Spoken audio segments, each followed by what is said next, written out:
My fellow Americans, this is Liberation Day. I'm waiting for a long time. It's been just over a year since US President Donald Trump's Liberation Day, when he announced plans to impose tariffs on more than 90 countries. Our country and its taxpayers have been ripped off for more than 50 years, but it is not going to happen anymore. China was his key target, but other Asian countries also got hit hard. Starting tomorrow, the United States will implement reciprocal tariffs on other nations. The US tariffs threatened to upend global trade, but some predictions that the world economy would implode didn't end up happening. Then, earlier this year, the US Supreme Court ruled the Liberation Day tariffs illegal. So where exactly are we now with tariffs? And with an energy crisis from the Iran war still very much affecting Asia, what's the outlook for the region?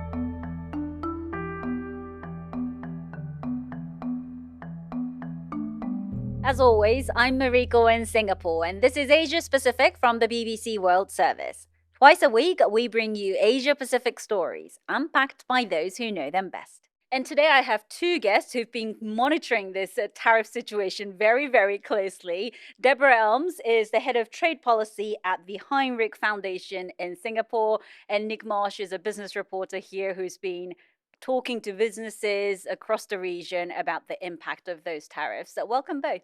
Thank you. Hello. So I remember covering this Liberation Day tariff. I think it was probably one of the busiest days of my career. But since then, Asian governments have been scrambling to cut deals with the United States, while Mr. Trump chopped and changed, backtracked on some tariffs, while threatening to impose even more. So Deborah, where exactly are we at with US tariffs on Asian countries? Most of those Liberation Day tariffs that you just talked about a year ago were imposed under one domestic US law. And that law was struck down by the US Supreme Court. So the top court in the land said that law, the use of tariffs under that law, was illegal. That meant that the administration had to stop collecting a variety of tariffs against Asian countries and instead switch to something else. And so they stopped using what was called IEEPA, the Emergency Economic Powers Act, and they moved to some other temporary holding action, basically, at 10% globally. So all trade into the US, with some exceptions, is at 10% tariffs. And some of those exceptions are in specific sectors. So we have sector-specific tariffs on things like metals and like sofa furniture like this one, and kitchen cabinets. But also we have country-specific tariffs that are currently sitting at 10%. And we're waiting for a transition in the next couple of months to some longer-term set of tariff rules that will allow the president to go back to what he thinks are fair tariffs, those that were imposed on Asia ranging from 40 to 10%. So, Nick, let's remind our viewers and listeners, because we haven't actually talked about tariffs much. What exactly did Donald Trump want to achieve by imposing these tariffs? Yeah, I mean, it's funny when I tell people I was doing this podcast, Mariko, the first thing that a lot of people said was tariffs. That's a word I haven't heard for a while. Yeah. I'm sure that's not the same for you, Deborah. Every day. That's okay. I'm delighted someone else can. But as general business and economics reporters, the news cycle moves on. We've been talking a lot about the war in the Middle East recently and the price of oil and things like that. But tariffs, arguably one of the most seismic policy shifts that we've seen, in the global economy. To put it very simply, Donald Trump took a look at the state of US manufacturing, and he saw that the US wasn't making anywhere near as much as it was before, and crucially, it was importing way more than it was before, particularly from China and from Asia generally. And that was causing a trade deficit, so importing more than you're selling. He said that was bad for the American economy. He said that was bad for American workers, that they were losing their jobs essentially to Asian workers. And the way that he thought and his advisors thought they would rectify that was to make it really, really expensive to buy foreign goods. And that's a tariff. So it's what the importer pays in order to be able to get that good into the United States. And the long-term effect of that, he argues, is that businesses will then be encouraged to set up more factories, employ more American workers, and basically make things in the USA as opposed to getting them from outside. Whether he has achieved those aims and whether, as a general economic ideology, that is sound anyway in the 21st century is a whole other discussion. A lot of people disagree with that, I think, don't they, Deborah? They do. And there's one other additional piece, which was revenue. Because those tariffs that are paid by American businesses and American consumers on import go straight to the US Treasury Department, it was a way for them to collect a lot of money in a pretty short amount of time, because tariffs went from an average of 2% before Liberation Day all the way up. Well, at one point we were at 145% tariffs on Chinese goods. And on average, closer to 20%. And so you can imagine that if you go from 2% to 20%, the amount of revenue that has been collected by the US has been substantial. Most of that is now under dispute and needs to be refunded.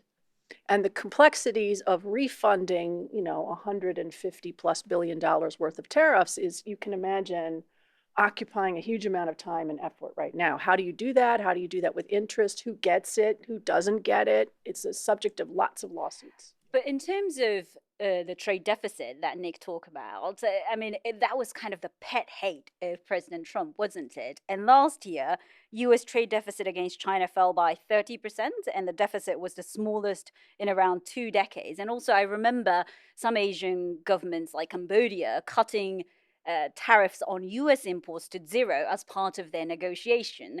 So can you argue that maybe he got what he wanted to achieve to an extent? No, because the numbers show that the US actually imported more goods, trade in goods. We're not talking about services or anything else, just trade in goods. The US imported more trade in goods last year than ever before. So in spite of all of these tariff headwinds and all of the additional costs, US consumers and US businesses still bought from overseas suppliers. And they did that for lots of reasons. One is that there aren't domestic producers of a lot of the things that Americans buy or want to buy. And if there are domestic producers, they tend to be much more expensive. You can imagine like having to pay an American worker versus paying, say, a Cambodian worker to make a t-shirt.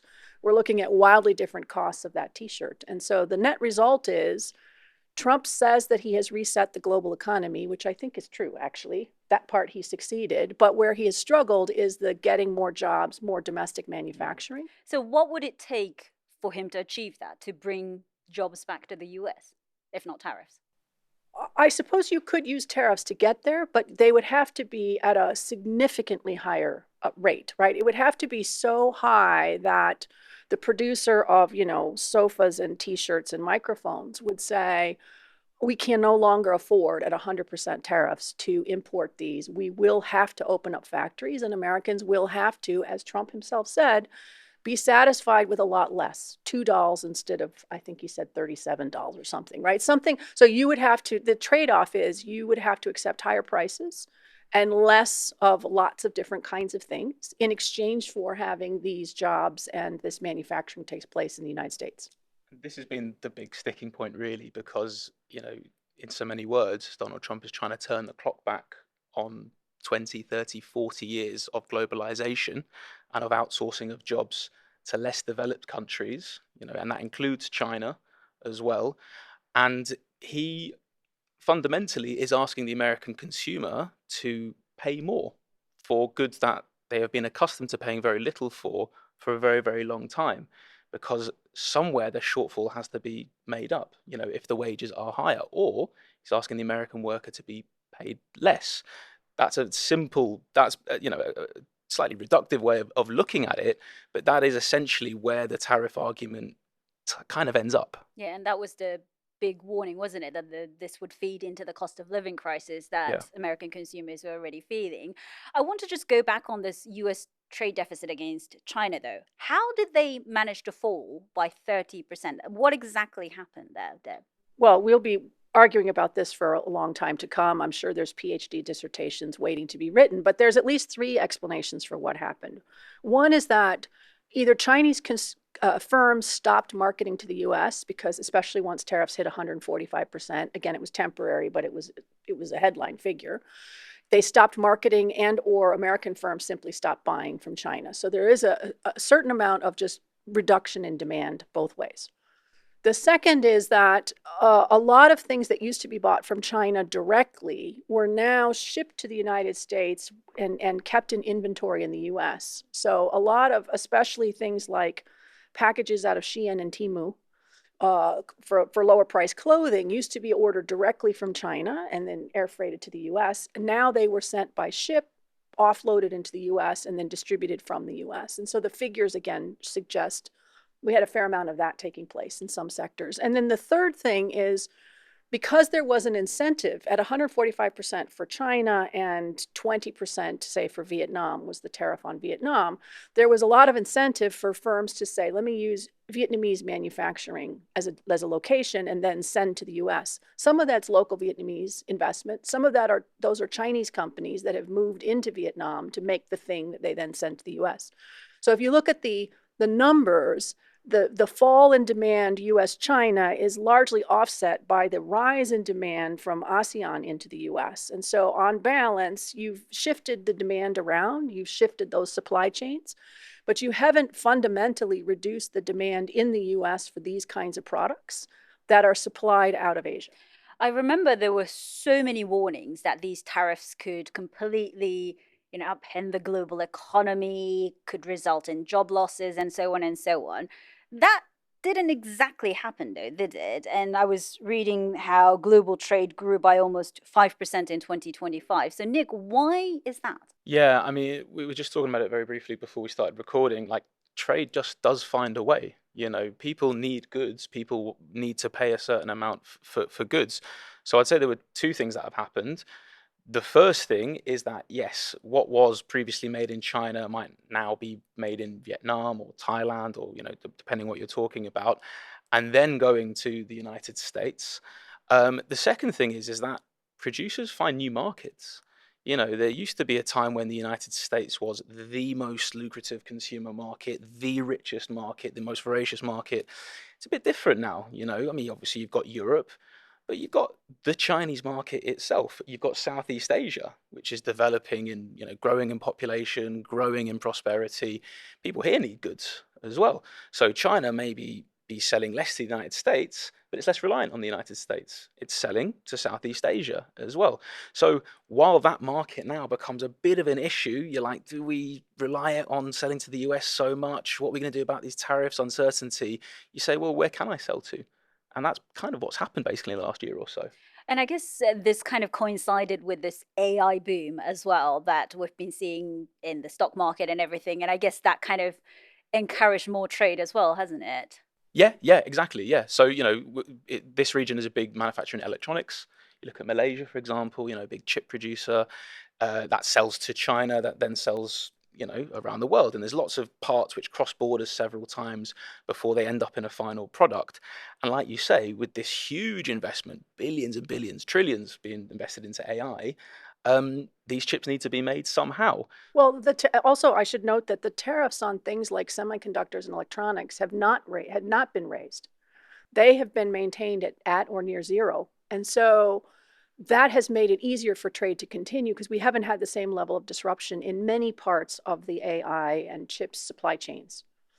Doesn't mean it's across the board. As an example, because the US has now very high tariffs in place on metal, if you make the racks that hold the servers in an AI data center, those have gone up 50%. Is the tariff cost on metal products now, especially solid metal products. So they don't have zero issues, but the chips themselves are not tariff. Yeah, I mean, it's a cliche, but we always say markets and also businesses don't like uncertainties, and it has been very uncertain, a lot of confusion. In terms of businesses' reaction, how have they been kind of navigating all these confusions? Yeah, with great difficulty. I mean, it's a cliche for a reason, that businesses hate uncertainty. I remember it was about a year ago now, actually, when Xi Jinping visited Malaysia. He did a little sort of tour of Southeast Asia, just in the wake of these tariffs, which was coincidental, but actually perfect timing for him. I went up to Kuala Lumpur and I spoke to the Malaysian trade minister. He was off to Washington. It was during the 90-day pause in the tariffs. And without revealing too much, but I basically said, "What are you going to do? What are you going to say?" And he was like, "I don't know." Much more eloquently than that. But I'm just trying to convey a little bit of the confusion that these tariffs caused, right, amongst governments and amongst businesses. He wasn't expecting them, and he was kind of caught in a difficult position because you can't lose the US market overnight. It's not like you're going to come in with your own retaliatory tariffs and, take on Washington. Um, but at the same time, China is your biggest trading partner. And let's not forget, a lot of what these tariffs were designed to do from the United States point of view and what the ensuing trade negotiations went on to do was trying to say, we want you to cut China out of some of your supply chains, right? Because fundamentally, that is the big rivalry we're talking about between Beijing and Washington. I mean, the Malaysian government did end up cutting a deal with the United States, though. I mean, are those deals still intact, or given the Supreme Court ruling, what happened to them? We don't know. Okay. Part of the confusion, right? So we're a year into this and it's still just as murky in some areas. So yes, we have a number of deals ranging from what I called long ago napkin deals, which are literally like as durable as a napkin, to those that are a little more robust, but we're not talking about normal traditional trade agreements that run to hundreds of pages and are legally binding. These are all very small, very thin. And a number of them have been signed. They are very one-sided documents. And once IEEPA fell, this statute that gave the president the authority to impose these tariffs, a lot of the governments that signed them said, well, what happens to the document that we signed based on our understanding that this was all under IEEPA? The US continues to maintain that the deals are the deals. None of these deals, just to be clear, are actually in force, none of them. And so there is a lot of questioning back and forth about like how robustly do we view these? Well, what about the investment commitments? Because that was part of a lot of the negotiations, right? The US said, okay, look, we're going to lower your tariffs if you promise to invest X, Y, Z in whether it's a factory or buying our products or whatever. Have there been like spades in the ground already? Has money been spent, or are countries waiting to see what happens with what happens with the Supreme Court ruling, for example? I think we've had a mixed assessment. A lot of existing investments got repackaged and put into this. Those may be continuing. The Trump administration recognizes the danger of backsliding on these investment commitments. So one area where they have just last week really tried to clamp down on this is in pharmaceuticals. So the United States said, we're going to impose 100% tariffs on branded pharmaceuticals into the United States unless your firm has made commitments to invest. And if you've made an investment commitment, then your tariffs are down 20%, could be 0%. But if you've only just promised it and you haven't delivered it, there's like a stick at the end. You have this much time in which to make that investment start happening. Otherwise, you go back up to 100%. And I think it's part of the Trump administration's plan to solve backsliding on these investment commitments, because they are, I think, understandably nervous that partners are going to say, why am I investing? Why am I investing potentially our taxpayer dollars into the US economy at a time of disruption, working with this particular trade partner? Like, why? And we came to the table based on threats, like you said, that didn't actually materialize in the end, or which are uncertain at the moment. But it's worth reiterating, these are commitments, investment commitments, but these are jobs. These are jobs, these are companies' fortunes, these are, like you said, taxpayer dollars as well. These are big amounts of money, which are just kind of in the air. I mean, Donald Trump really seems to love tariffs. I mean, it seems to be one of his most favorite words. Is there a method to this strategy? If you had to pick one, what would that be? Well, I think if there was a clear strategy that worked, we would see it replicated elsewhere, right? We would see other governments who say, hey, this tariff thing is not such a bad idea. We will impose them. And we have not seen that. Other governments have said, no, we may not allow free flow of goods. And no one has ever allowed fully free flow of goods. But we're not going to use tariffs as the way to make that change. And so I think Trump has been embarking on an experiment that so far doesn't appear to have achieved its own objectives and hasn't really been a policy that other governments think, let me replicate that. In fact, I would say the opposite. One point I would make a year into this process is that Asia's response is to, yes, deal with Donald Trump, placate him if you must, do whatever it is. But in the meantime, beef up your relations with others. And so we see a tremendous amount happening in the last year on a bilateral basis. I mean, even India, which has been incredibly hostile to trade for a very long period of time, has gone on a stampede to sign with the European Union and lots of other trading partners. The Southeast Asian countries are becoming more connected as well with one another. They're looking at these regional blocks. We're talking about block-to-block discussions now.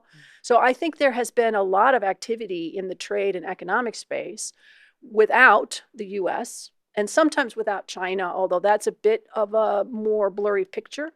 But you can clearly see the reconfiguration starting. And I think, I mean, we're at the early stages of this. We've basically seen 8 decades of trade and economic integration that has been comprehensively smashed. And now you have to figure out, how do we pick that back up and put it back together in a new way? It will not look like it was. But what will that look like? Yeah, there's new relationships, aren't there, being formed all the time, right, out of necessity. One thing I would add to that is, tariffs are not new, of course. Other countries impose tariffs, right? We have tariffs. We saw the European Union put pretty high tariffs on Chinese electric vehicles. Governments want to protect their own industries, whether that's through subsidies. They want to protect their workers. That is pretty standard, government policy. It's the aggressiveness with which Donald Trump imposed these tariffs that shocked a lot of people, and the radical results he wanted to achieve through this strategy, which has upended a lot of these relationships. I guess uncertainty continues, though, doesn't it, until we get more clarity on what happens to these tariffs. Thank you so much, Deborah and Nick. Thank you very much. Thank you. It's been a pleasure. You've been watching Asia Pacific from the BBC World Service with me, Mariko Oi, in Singapore. If you have any questions or thoughts on what we covered in this episode or any other stories from the region, please leave us a comment below. You can also get in touch with us on email, asiapacific@bbc.co.uk, and click like and subscribe so you never miss an episode. See you next time.